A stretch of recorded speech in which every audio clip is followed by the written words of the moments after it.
l'école du jeu, en partenariat avec la boutique L'Imaginaire. Au-delà de vos attentes.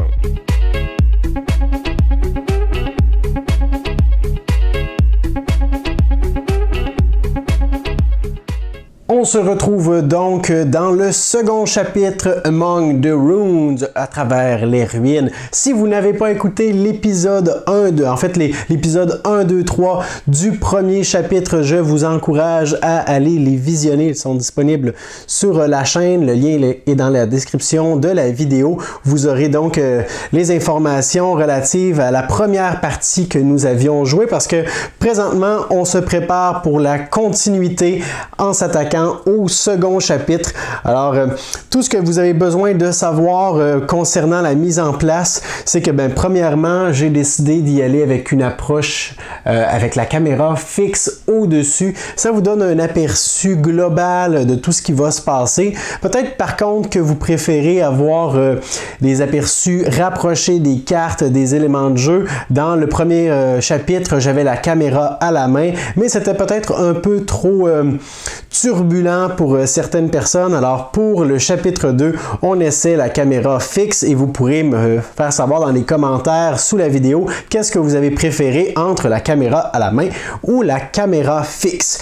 Donc, concernant la mise en place, nous avons les 9 cartes qui sont disponibles à l'achat, incluant les 2 nouveaux paquets que nous avons décidé d'inclure suite à la fin du chapitre 1. Donc, on a ici un nouveau gemme et une nouvelle carte d'attaque, également un nouveau sortilège que nous avons décidé d'ajouter. Et nos personnages ont appris une nouvelle capacité également.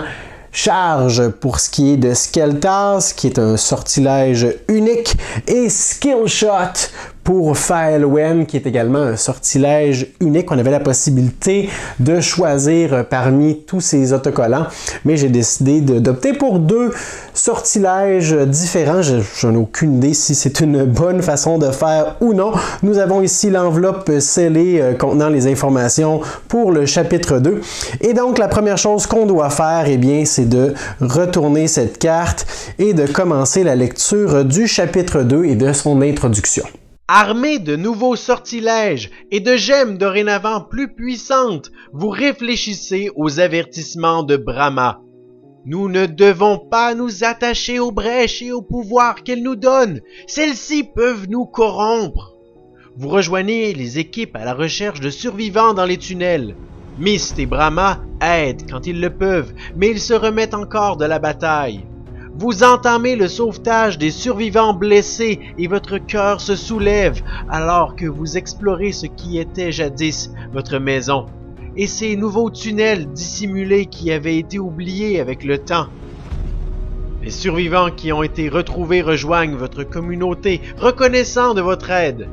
Ces tunnels formeront le nouveau Gravehold.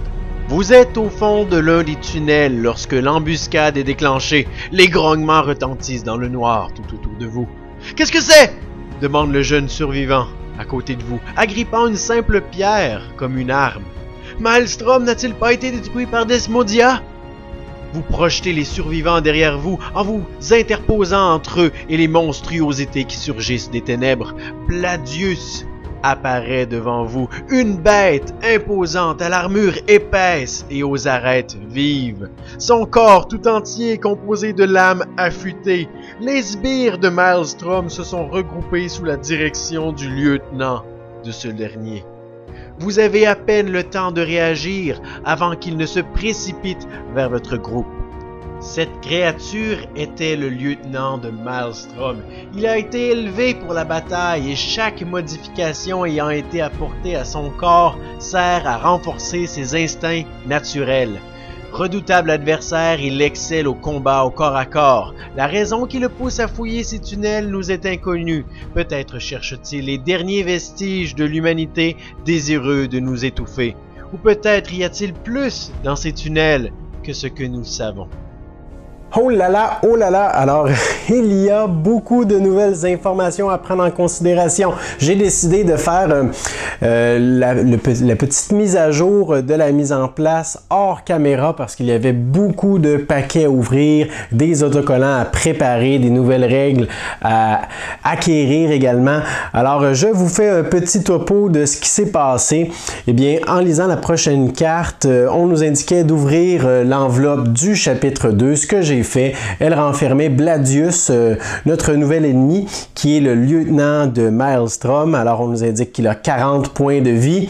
Ses habilités également ici, des règles additionnelles. On nous donnait également dans cette enveloppe des petits séparateurs qui pourront aller dans la boîte pour des nouvelles composantes que nous avons débloqué pour la fin de la campagne également. Ensuite, on nous demandait d'ouvrir le paquet numéro 2 qui était divisé en deux parties. La première qui est en fait composée des cartes Némésis. Ce sera donc les différentes attaques, cartes de pouvoir et créatures que Bladius va nous envoyer. Et la seconde partie, aucune idée de ce qu'elle renferme. La carte est bien claire. On doit laisser ça de côté sans dévoiler quoi que ce soit et attendre les consignes pour ce petit paquet. Par la suite, nous avions deux autocollants à vérifier, l'Insight 2A et 2B. Alors, dans l'Insight 2A, on retrouvait des autocollants Evolve, des autocollants Évolution, et quelque chose me dit que ce n'est pas du tout positif. Alors ça, ce sera des autocollants circulaires comme ça qu'on va apposer sur certaines cartes, toujours du haut vers le bas. Ça s'en va dans la boîte pour le moment parce que, heureusement, nous n'en avons pas besoin. Et l'Insight B, eh bien, pour l'instant, ne renferme rien parce qu'il y avait un gros autocollant qu'on nous demandait d'apposer dans la section S des règles. Alors, comme vous le constatez, il y a parfois certains trous dans les encadrés des règles avec des lettres. Donc, pour ce qui est de cet autocollant, on nous indiquait de le placer dans la section S et ça nous donne toutes les nouvelles restrictions et nouvelles règles concernant l'habilité Evolve, qui sera une caractéristique, une habilité que certaines cartes et probablement certains Némésis vont pouvoir utiliser contre nous. En quelques lignes, eh bien, à chaque fois qu'il y aura une carte qui va nous demander d'évoluer, eh bien, on devra apposer un petit autocollant sur la carte en question. Et si c'est impossible, eh bien, on devra aller lire une certaine carte bien précise dans le paquet E qui est juste ici, qui est un nouveau paquet également, qui renferme plusieurs cartes. Et selon ce qui nous est dit dans les règles, ces cartes ne sont jamais positives. On veut à tout prix éviter l'évolution des cartes du Némésis parce que en fait ça peut aggraver les conséquences, ça peut rendre les cartes beaucoup plus fortes. Et ce qui est particulier, ce qui m'a beaucoup étonné, c'est que les cartes que nous allons utiliser vont revenir dans les parties futures. Donc plus une carte va évoluer et plus elle sera forte, mais on devra également toujours l'affronter dans sa nouvelle forme. Alors, j'ai essayé de prendre connaissance de ces règles-là. C'est possible que je m'y réfère en cours de partie la première fois que ça va arriver. Mais sinon, je crois que c'est tout pour ce qui est de la mise en place. On nous indiquait donc de préparer le paquet E qu'on va mettre un petit peu plus loin pour être sûr de ne rien dévoiler. Et finalement, on nous demandait de suivre les instructions normales considérant le setup habituel. Et même si Gravehold est détruit, on s'est fait une espèce de petit refuge souterrain. Donc, on doit quand même mettre le compteur à 30 points de vie pour l'instant. Et notre objectif pour cette partie, c'est de battre Gladius. Non, pas Gladius, de battre Bladius, qui est notre Némésis juste ici. Alors, il y a deux issues à la bataille, soit on gagne, soit on perd. Et on doit lire deux cartes différentes selon l'issue du combat. Alors, sans plus attendre, je vous propose de plonger directement dans notre aventure. Nos paquets sont déjà composés et allons voir immédiatement qui sera le premier à jouer. Il s'agit de Faelwen.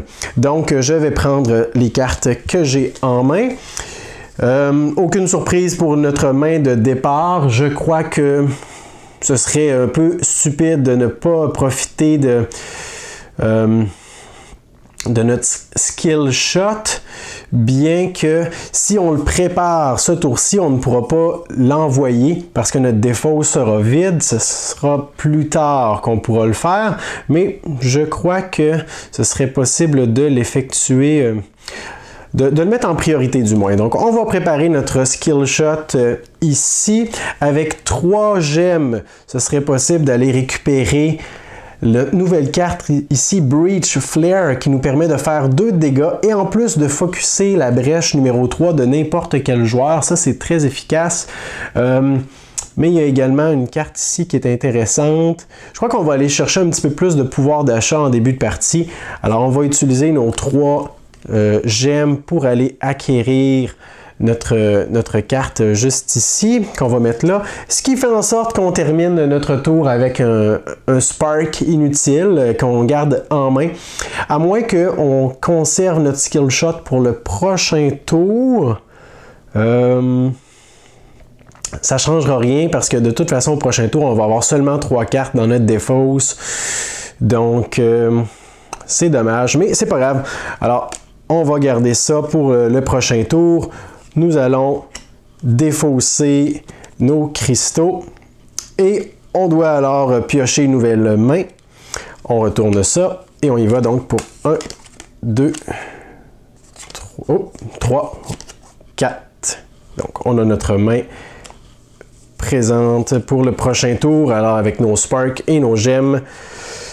Très bien, c'est maintenant au tour du Nemesis. Alors, on va voir de quoi il est capable, ce fameux Bladius. Donc, voyons voir, on retourne. En fait, première chose, c'est qu'on doit activer toutes les cartes qui sont visibles. Il n'y en a aucune. Donc, on va retourner la première carte, qui est une attaque. Évidemment, Bladius attaque. Alors, si on joue à 2 joueurs, on doit bannir, donc retirer de la partie complètement les 4 premières cartes du paquet. On doit les renvoyer dans la boîte. Et nous devons placer 7 cartes dans la défausse du Nemesis, puis piocher une nouvelle carte du Nemesis. Alors, on bannit 1, 2, 3, 4 cartes que nous allons placer pour l'instant de côté, mais nous allons les bannir. Et finalement, on doit placer cette carte dans la défausse et en piocher une nouvelle. Il s'agit d'une embuscade. Alors, cette carte nous indique que Bladius va unleash. Alors, dans ce scénario-ci, le joueur avec le moins de brèches ouvertes, égalité présentement, va avoir 2 dégâts. Ça me rappelle que nous n'avons pas placé encore nos points de vie. Donc, on commence la partie avec 10 points de vie pour l'instant. 8, 9 et 10. Et tiens, on va y aller avec Skeltas qui va donc souffrir un peu pour 2 points de vie. Par la suite, Gravehold va prendre 2 de dégâts, ce qui nous amène déjà à 28. C'est quand même assez violent. Oh non, pas 38 malheureusement. Allons-y à 28. Et une petite caractéristique spéciale, puisqu'on sait que les cartes vont revenir. Si c'est le chapitre 4 actuellement, non, on est au chapitre 2, ou plus haut, Evolve. Alors, ce n'est pas le cas. Donc, nous n'avons pas à prendre en considération le reste de la carte. On la met donc directement dans la défausse. C'était bien assez violent comme premier tour de jeu pour le Nemesis. C'est la fin. On dévoile une nouvelle carte. C'est maintenant à Skeltas d'effectuer son tour. Alors, on a ici nos 3 gemmes, notre Spark et notre Charge. On pourrait essayer de se préparer pour le prochain tour. Il y a probablement des créatures qui vont arriver et notre Charge est plus efficace si on l'utilise contre les créatures que contre le Nemesis. Donc, on va préparer notre Charge et on pourrait soit focusser une brèche avec 2 de nos gemmes ou aller chercher une attaque. Je crois qu'on va focusser notre brèche en la retournant comme ceci, ce qui va nous permettre de placer notre Spark juste ici. Et malheureusement, on va rester pris avec un cristal, mais c'est pas grave. On va préparer notre prochaine main de cartes. 1, 2, 3, 4, 5. Et voilà. Donc, pas très intéressant en début de partie comme ça, mais c'est pas si grave que ça. Par la suite, voyons voir c'est au tour de qui? Le Némésis. Évidemment. Rien à activer pour l'instant. La prochaine carte, c'est une créature. Donc, il s'agit d'un œuf de Léviathan. Ça sonne menaçant un peu. Persistant. Oh, alors dès que cette carte va activer, elle évoluera, à moins qu'on la tue en premier. Et lorsqu'il y aura évolution, on devra lire la carte E2, E faisant référence au paquet d'évolution, parce que les petits autocollants d'évolution, comme ceci, on les appose seulement s'il y a des petits emplacements disponibles sur la carte. Sinon, on doit suivre les consignes qui nous sont données. Donc, on doit faire 5 de dégâts à cette créature avant la prochaine activation du Némésis, sans quoi elle va évoluer.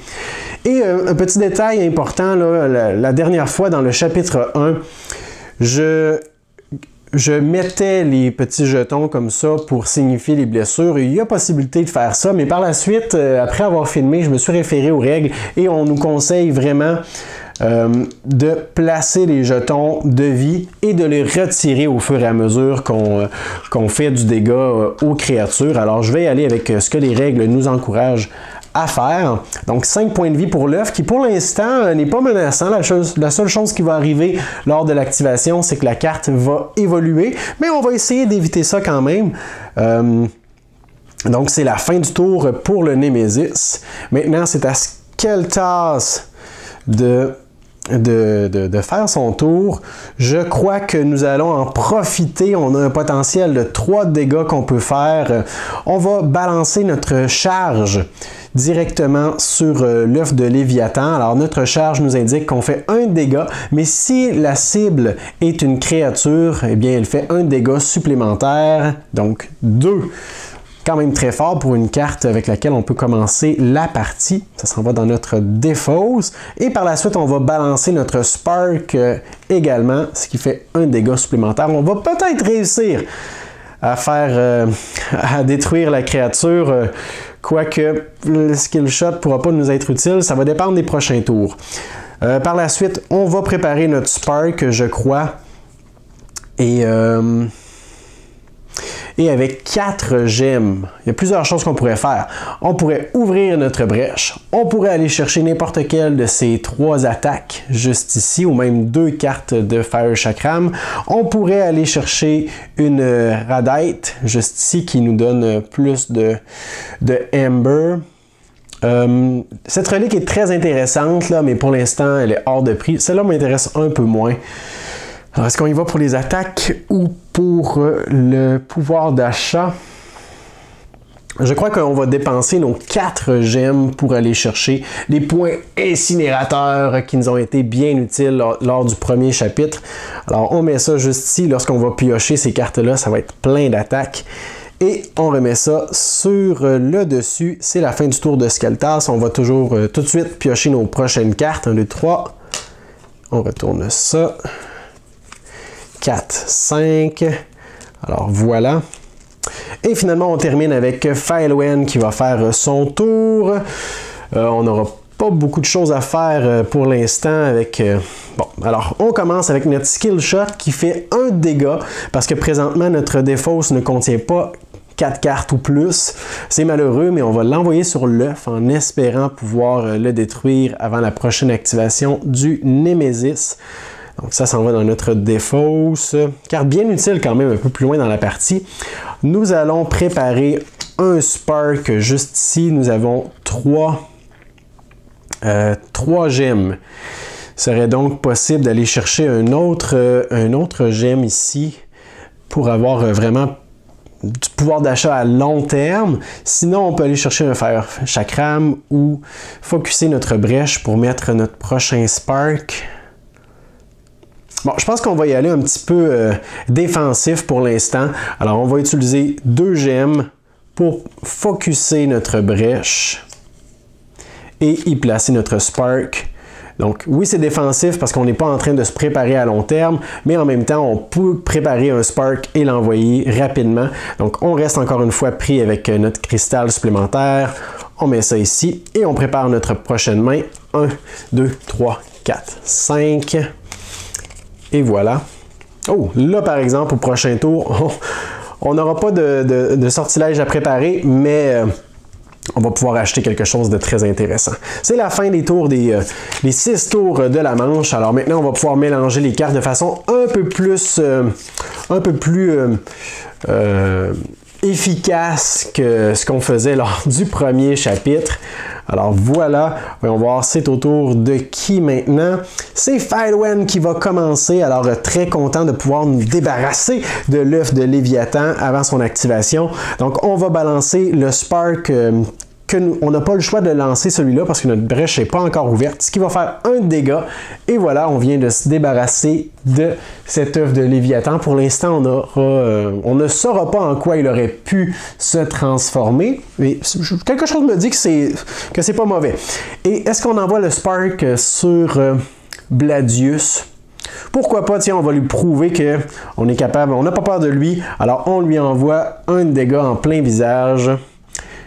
Et on le descend à 39. C'est déjà mieux que rien. Et maintenant, voyons voir avec tous ces cristaux. 1, 2, 3, 4, 5, 6. On a un potentiel de 6.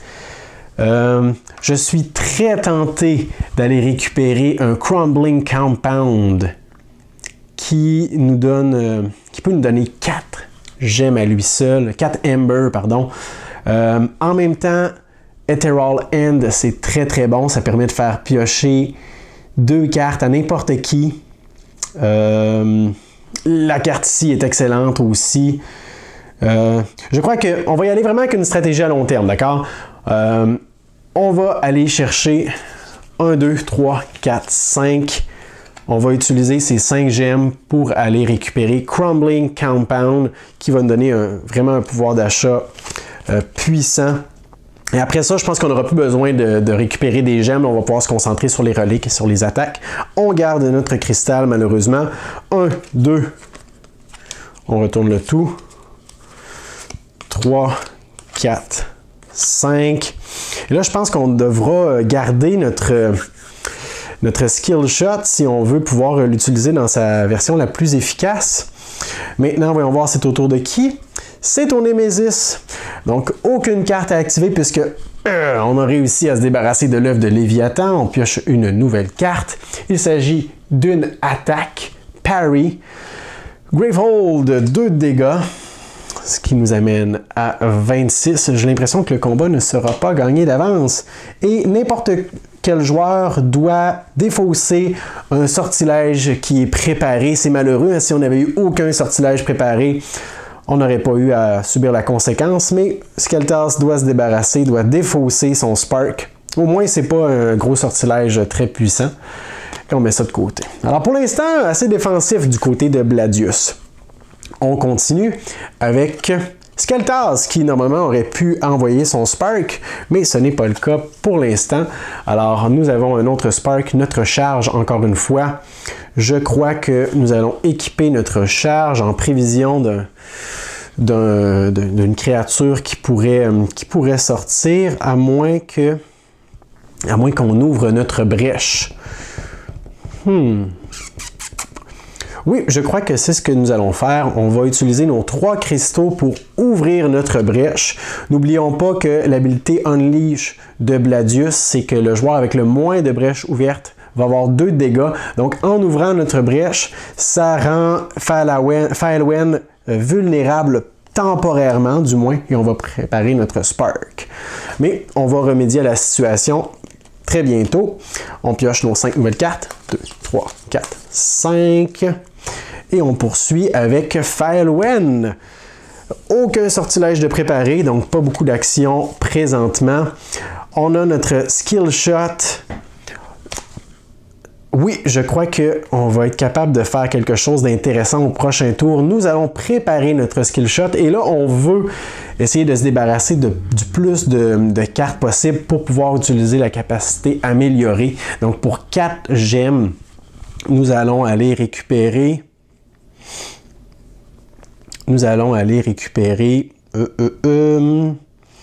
les points incinérateurs. Alors, voilà.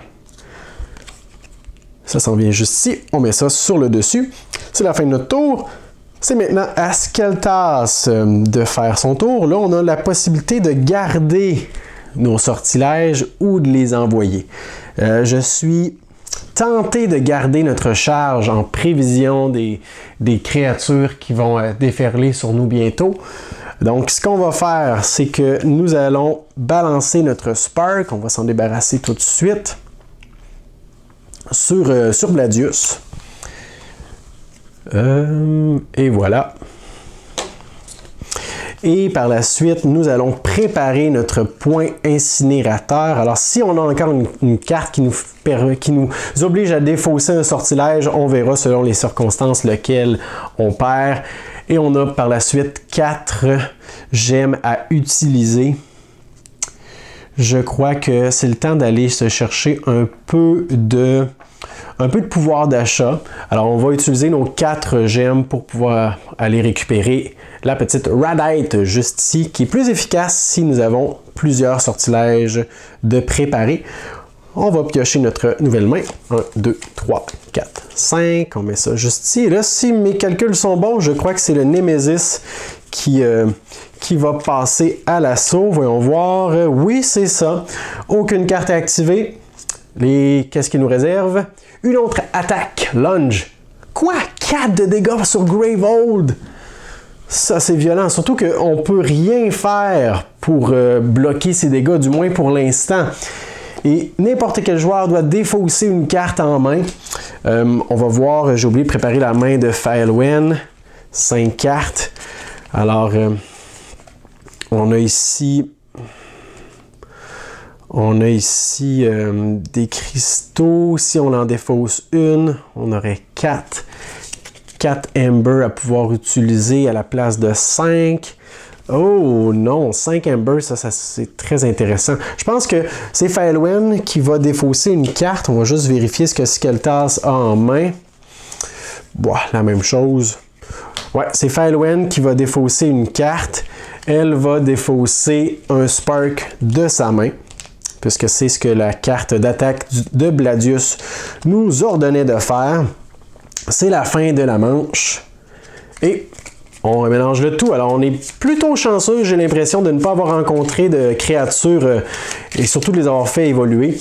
Mais je crois qu'il va falloir essayer de commencer à être plus efficace un peu.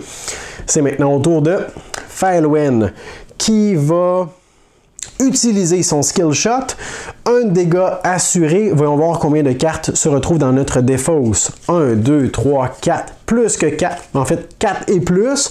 Ce qui transforme le skill shot en 3 de dégâts. Alors là, on commence à parler, les amis. On descend Bladius à 35 points de vie. Bon, on a fait peut-être quoi? 5 de dégâts en 4 manches, peut-être? Et par la suite, qu'est-ce qu'on va préparer?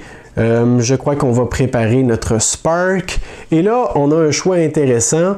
Enfin, on a un choix oui et non. Nous devons, on va utiliser notre Crumbling Compound qui nous donne 2 Ember. Et si on défausse un gemme de notre main, on a 2 Ember supplémentaires. Donc, cette carte vaut pour 4 Ember. Plus 1 juste ici, ce qui nous amène à 5. C'est certain qu'on va aller récupérer notre Gravity Node parce qu'elle a été tellement utile lors du dernier chapitre. Alors, on va mettre ça juste ici et on va mettre le reste sur le dessus comme ceci. Et on va se préparer pour le prochain tour. 1, 2, 3, 4, 5. Voilà. C'est au tour du Nemesis. Aucune carte à activer, voyons voir. Oh, alors voici une créature avec les petits emplacements dont je vous parlais là, pour les autocollants d'évolution. C'est une larve. Elle a 10 points de vie. On va tout de suite préparer ça. Et persistant, à chaque fois qu'il y a activation, elle va déclencher le Unleash du Nemesis et en plus va évoluer. Alors, pour l'instant, évoluer, ça veut dire placer un petit autocollant. Il n'y a rien qui se prépare, mais si on ne peut plus placer d'autocollant, donc après 5 évolutions, on doit lire la carte E20 du paquet évolution. Donc je suppose que la larve va se transformer en une espèce de papillon, et bien évidemment, probablement un papillon bien sympathique qui va venir nous aider dans notre aventure. Donc 10 points de vie pour la larve. On va essayer de s'en débarrasser rapidement là, parce que j'ai l'impression que à chaque activation, ça peut être assez fréquent. Là, ça pourrait arriver tout de suite en fait. Et non, c'est à Skeltas d'essayer de défendre un peu. On a beaucoup de dégâts qu'on peut infliger tout de suite. Je crois que nous allons sauter dans l'action. En même temps, il faut faire attention parce que oui, on veut détruire les créatures, mais on a une règle additionnelle pour Bladius, c'est que si on devrait piger une carte et qu'on ne peut plus, Bladius s'échappe et les joueurs perdent immédiatement. Alors si on se concentre trop sur les créatures, on passe à côté de notre mission qui est de détruire Bladius. Mais pour l'instant, je crois qu'on va envoyer nos 6 dégâts directement sur la larve. 6 parce que on a 3 dégâts grâce à charge, si c'est envoyé sur un minion. Donc, on va mettre 3 pour remplacer notre 5. 2, pardon. Parce qu'on faisait 3 de dégâts, donc il en reste 7. Et un 3 de dégâts supplémentaires pour nos points incinérateurs, ce qui l'amène à 4. Donc, la menace est un peu moins menaçante, disons-le ainsi, du moins pour l'instant.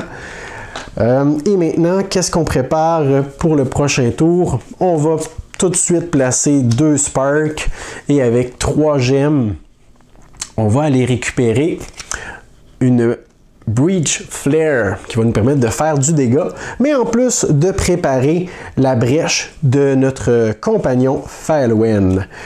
On va préparer notre main. 3, 4, 5. Voilà.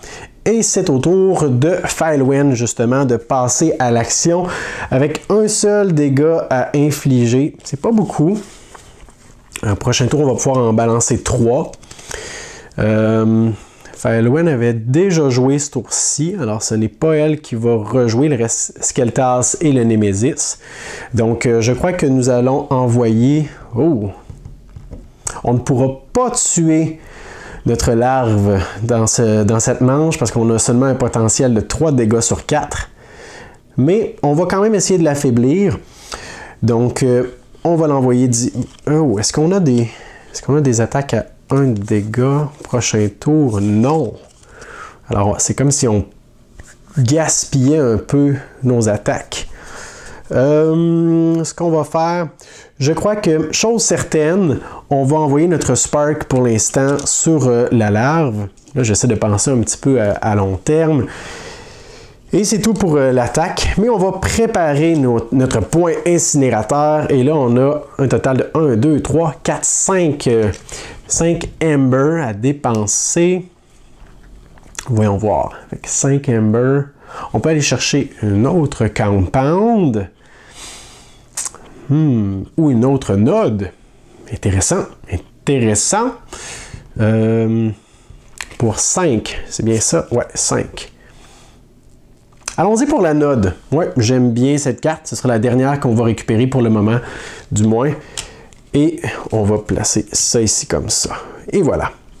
On se prépare pour le prochain tour. D'ailleurs, notre node devrait faire son apparition ce tour-ci, normalement, si j'ai bien calculé. Non, je n'ai pas bien calculé. Il devrait apparaître au prochain tour dans ce cas-là. Et c'est maintenant au tour du Némésis. Alors, on doit premièrement activer la larve Unleash. Donc, le joueur avec le moins de brèches ouvertes, c'est Faelwen, va avoir 2 de dégâts. C'est fait. Et maintenant, on doit approcher la larve de l'évolution. Alors, je prends un petit autocollant évolution. On nous indique qu'on doit toujours commencer par le haut de la carte. Alors, j'essaie de le retirer délicatement et de façon efficace. Et oui, mes amis, on va venir apposer un autocollant sur une carte. Vous pouvez fermer les yeux si vous avez le cœur sensible. Alors voilà, on a notre premier autocollant qui est apposé sur 5. Mais il n'y a rien d'autre qui se passe pour l'instant. Alors, il n'y a pas de riposte. Il va vraiment falloir se concentrer sur le Nemesis avant qu'on manque de cartes. Et c'est maintenant à Skeltas, je crois. Oui, en effet. On a 2 dégâts qu'on peut balancer. Là, c'est dur à dire. Si je les envoie les 2 là, il va rester 1 point de vie. Et évidemment, Faelwen pourrait l'achever, mais elle a 3 points d'attaque. Ce serait un petit peu peut-être gaspiller ces 3 points d'attaque. Alors, je crois qu'on va faire confiance au paquet de cartes en espérant que Faelwen soit la prochaine à jouer. Et on va plutôt balancer nos 2 Sparks sur le Nemesis. Donc, 1-2 pour 2 points de dégâts. 1-2, 33. On s'approche, les amis. On s'approche de la mort de Bladius. Et par la suite, eh bien... malheureusement, on n'aura pas nos 3 Ember de notre Radite parce qu'on n'a plus nos 2 sortilèges de préparer. Ce qui nous donne un pouvoir d'achat de 1, 2, 3, 4, 5, 6. Oh, est-ce qu'on va chercher la relique? La relique, c'est intéressant.